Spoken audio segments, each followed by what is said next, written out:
people ask questions on the outside. Well, how is it inside that we, you guys always rape prisoners, you do this, just like in the movies. No. It's not like that. We don't rape prisoners. We don't beat them up. But that's the impact or the other connotation that the media gives the public. Sure. Be advised, the suspect is armed and considered extremely dangerous.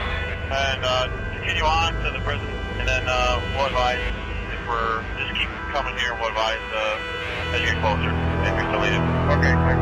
If you're like holding up the speed, I'm with 125 with active until front position.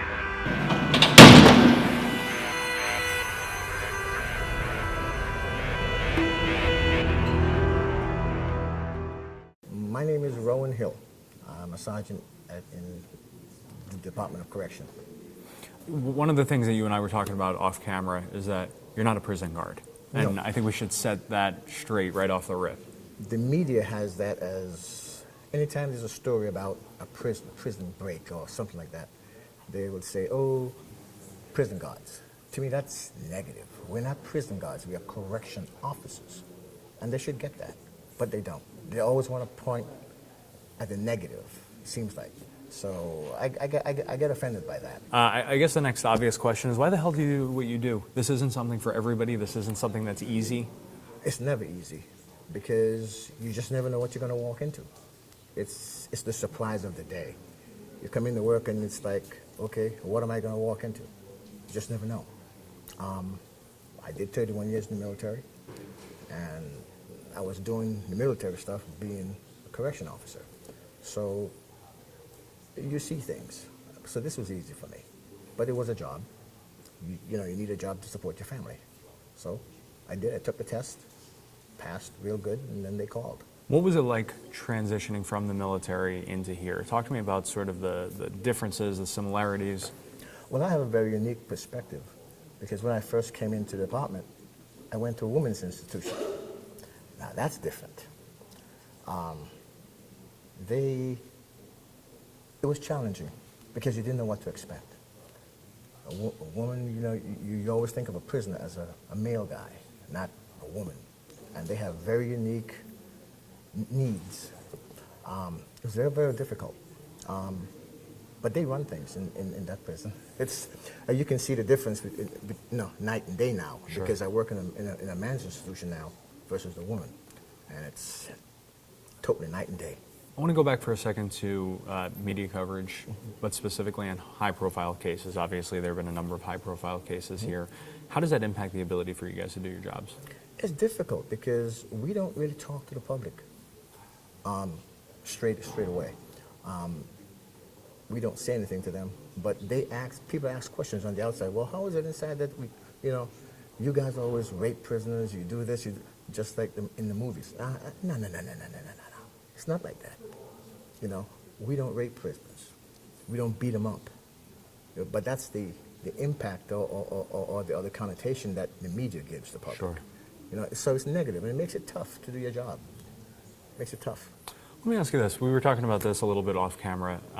Interviews like this don't happen very often in your line of work. Why did you agree to it? Because I want to put my message out there. I've seen the department go from where inmates, you're correct, it's different now. They're moving away from all the suits the inmates used to bring against the department. It's totally, corrections has changed, totally different. They're more a kinder, gentler department, if that's the word. We try to be deconflict tensions between inmates and staff. We try, it's not so much button heads. We're trying to, hey, back off, or you talk to an inmate. I work in the behavioral management unit, so I have a different perspective. That I deal with 10 inmates. That's it, and those 10, I would say a decent relationship with them. I don't trust them, but we can talk, and it's totally different from inside the institution itself. What do you hope people take away from this? That we do our jobs in a professional manner. We are professionals, and that's the way we act. That's the way we deal with inmates, in a professional manner. Inmates are there they have 24 hours in a day to think, plan and do whatever they're going to do to manipulate the system. When I come in for my 8-hour shift, I haven't seen an inmate in 16 hours, maybe. So he's already planned what he's going to do to try to manipulate me. So you have to be aware of what's going to happen, what's going on, and you see them all the time, so you know exactly what's going on. It's like, hey, okay, yeah, I know. Cut the crap. I know what you're trying. I know what you're trying to do. Knock it off. And most of the times, they'll just, all right, Hill, yeah, okay. You talk about leaving here having 16 hours before you see them again. How do you not take this home with you? I've been very fortunate that I can compartmentalize from being in the military. I don't take it home. When I leave that parking lot, I don't even remember what goes on there. I don't talk to friends about my job because I don't have many friends. I'm just a loner, I guess. But when I leave the parking lot, it's in my rearview mirror. Until when I'm returning, I say, oh, okay, I got to go into work today. I have too many things on the outside. Sure. I'm doing my dissertation for my PhD. So I have a lot of stuff that You just keep it I separate? just keep it separate. And I've been doing it for 20 years. To the general public, I would say, we're not rapists. We don't beat up inmates. We do a job professionally. You're not behind the walls, per se.